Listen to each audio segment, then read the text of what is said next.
ಇದು ಹಾವೇರಿಯಲ್ಲಿ ನಡೆದಂಥ ಅಚ್ಚರಿಯ ಘಟನೆ.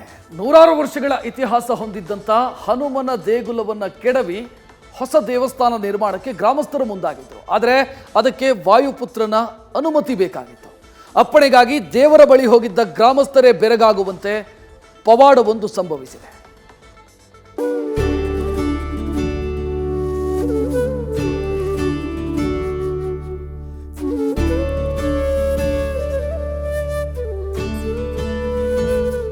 ಪವಸುತ ಅಂಜನಿ ಪುತ್ರ ಶ್ರೀರಾಮನ ಭಕ್ತ ಹನುಮಂತನ ಪವಾಡಕ್ಕೇನೂ ಕಮ್ಮಿ ಇಲ್ಲ.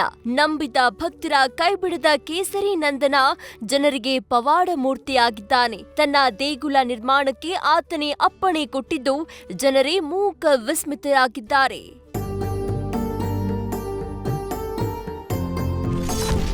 ದೇವಸ್ಥಾನ ನಿರ್ಮಾಣಕ್ಕೆ ಹನುಮನ ಮೊರೆ ಹೋದ ಜನರು. ಗ್ರಾಮಸ್ಥರಿಗೆ ಹೂವು ನೀಡಿ ಅಪ್ಪಣೆ ಕೊಟ್ಟ ಶ್ರೀರಾಮ ಭಂಟ. ಹನುಮನ ಪವಾಡಕ್ಕೆ ಹಾವೇರಿ ಜಿಲ್ಲೆಯ ಜನರು ನಿಬ್ಬೆರಗಾಗಿದ್ದಾರೆ. ಬ್ಯಾಡಗಿ ತಾಲೂಕಿನ ಕೊರದ ಕೋಡಿಹಳ್ಳಿ ಗ್ರಾಮದಲ್ಲಿ ನೂರಾರು ವರ್ಷದ ಹಳೆಯ ಹನುಮಂತನ ದೇವಸ್ಥಾನವಿತ್ತು. ಕೆಲ ದಿನಗಳಲ್ಲಿ ಗ್ರಾಮದ ಜನರ ಆರೋಗ್ಯದಲ್ಲಿ ಏರುಪೇರಾಗಿತ್ತು.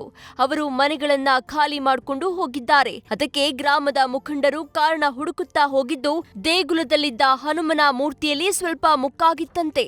ಹೀಗಾಗಿ ಸ್ವಾಮೀಜಿಗಳಲ್ಲಿ ಪರಿಹಾರ ಕೇಳಿದಾಗ ಹೊಸ ದೇಗುಲ ಕಟ್ಟಲು ಸೂಚಿಸಿದ್ದಾರೆ.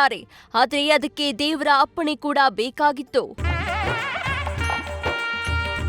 ಹನುಮನ ಅಪ್ಪಣೆಗಾಗಿ ಹಳ್ಳಿಯಲ್ಲಿ ನಡೆಸುವ ಸಂಪ್ರದಾಯದಂತೆ ಗ್ರಾಮಸ್ಥರು ಸ್ವಾಮೀಜಿಯ ಸಮ್ಮುಖದಲ್ಲಿ ಹೂ ಕಟ್ಟಿ ಅಪ್ಪಣೆ ಕೇಳಿದ್ದಾರೆ. ಹೊಸ ಮಂದಿರ ನಿರ್ಮಾಣಕ್ಕೆ ಹನುಮಂತ ಹೂ ಕೊಟ್ಟು ಗ್ರಾಮಸ್ಥರಿಗೆ ಅಪ್ಪಣೆ ಕೊಟ್ಟಿದ್ದಾನೆ. ದೇವರ ಅನುಗ್ರಹ ಸಿಗ್ತಾ ಇದ್ದಂತೆ ಗ್ರಾಮಸ್ಥರು ಸಂತಸಗೊಂಡಿದ್ದು ಹೊಸ ದೇವಸ್ಥಾನ ನಿರ್ಮಾಣಕ್ಕೆ ಮುಂದಾಗಿದ್ದಾರೆ. ನಮ್ಮ ನೂರಾರು ವರ್ಷಗಳ ಇತಿಹಾಸ ಇರುವ ಆಂಜನೇಯ ದೇವಸ್ಥಾನ. ಈ ದೇವಸ್ಥಾನ ಸುಮಾರು ವರ್ಷಗಳಿಂದ ಪೂಜೆ ಪುನಸ್ಕಾರ ಮಾಡ್ಕೊತ ಬಂದು ಎಲ್ಲ ಇದಾಗಿ ಇಲ್ಲಿ ಇರ್ತಕ್ಕಂಥ ಒಂದು ಸಮಸ್ಯೆ ಏನಪ್ಪ ಅಂದ್ರೆ ಸುತ್ತಮುತ್ತಲು ಇರ್ತಕ್ಕಂಥ ಜನ ಒಬ್ಬೊಬ್ಬರು ಇಲ್ಲಿ ಮನೆ ಖಾಲಿ ಮಾಡ್ಕೊಂಡು ಹೊಂಟರು. ಯಾಕೆ ಏನಂತ ಕೇಳಿದಾಗ ನಮಗೆ ಆರಾಮಿರಂಗಿಲ್ಲ, ಜ್ವರ ಬರ್ತು, ತಲೆ ನೋಯ್ತೈತಿ, ಅದು ಆಕತಿ ಇದು ಆಕತಿ ಹೀಗೆಲ್ಲ ಅಂದಾಗ ಮತ್ತು ನಾವು ಪೂಜಾರಿಗಳನ್ನೆಲ್ಲ ಕೇಳಿದಾಗ ಈ ನಾವು ಒಂದು ಆಂಜನೇಯ ಸ್ವಾಮಿ ಮೂರ್ತಿ ನೋಡಿದಾಗ ಸ್ವಲ್ಪ ಮುಕ್ಕಾಗಿತ್ತು.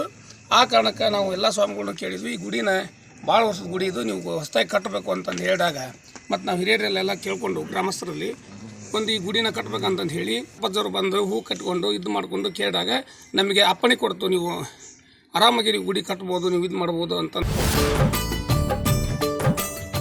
ಗ್ರಾಮದ ಮಾರುತಿ ಸೇವಾ ಸಮಿತಿ ವತಿಯಿಂದ ಹಳೆಯ ದೇಗುಲವನ್ನ ಒಡೆಯುವ ಕಾರ್ಯವನ್ನ ಮಾಡಲಾಗ್ತಾ ಇದೆ. ಹೊಸ ದೇವಸ್ಥಾನ ನಿರ್ಮಾಣಕ್ಕೆ ಈಗಾಗಲೇ ಭಕ್ತರಿಂದ ದೇಣಿಗೆಯನ್ನ ಸಹ ಗ್ರಾಮಸ್ಥರು ಸಂಗ್ರಹಿಸಿದ್ದಾರೆ. 50 ಲಕ್ಷ ರೂಪಾಯಿ ವೆಚ್ಚದಲ್ಲಿ ಮಂದಿರ ನಿರ್ಮಾಣಕ್ಕೆ ಗ್ರಾಮಸ್ಥರು ಪ್ಲಾನ್ ಮಾಡಿಕೊಂಡಿದ್ದು ಈಗಾಗಲೇ ಸುಮಾರು 20 ಲಕ್ಷ ರೂಪಾಯಿ ದೇಣಿಗೆ ಸಂಗ್ರಹವಾಗಿದೆ. ಗ್ರಾಮ ಮಾತ್ರವಲ್ಲದೆ ಅಕ್ಕಪಕ್ಕ ಗ್ರಾಮಸ್ಥರು, ವಿವಿಧ ಜಿಲ್ಲೆಯ ಭಕ್ತರು ಕೂಡ ದೇಗುಲ ನಿರ್ಮಾಣಕ್ಕೆ ದೇಣಿಗೆಯನ್ನ ನೀಡುತ್ತಿದ್ದಾರೆ. ಗ್ರಾಮಸ್ಥರ ಸಮಸ್ಯೆಗೆ ನಂಬಿದ ಹನುಮಂತ ಕೊನೆಗೂ ಕೈಬಿಟ್ಟಿಲ್ಲ. ಶ್ರೀರಾಮನ ಅಪ್ಪಣೆಯಿಂದಾಗಿ ಗ್ರಾಮದ ಜನರು ಹೊಸ ಹನುಮಂತನ ದೇಗುಲ ನಿರ್ಮಾಣಕ್ಕೆ ಮುಂದಾಗಿದ್ದು ಎಲ್ಲ ಆತನ ಮಹಿಮೆಯೇ ಎಂದು ಗ್ರಾಮಸ್ಥರ ಹರ್ಷೋದ್ಗಾರ ಮುಗಿಲು ಮುಟ್ಟಿದ್ದಂತೂ ಸತ್ಯ. Shivananda, news first, Haveri. News first ನಿರ್ಭೀತಿಯಿಂದ ನಿಮ್ಮ ಪರವಾಗಿ.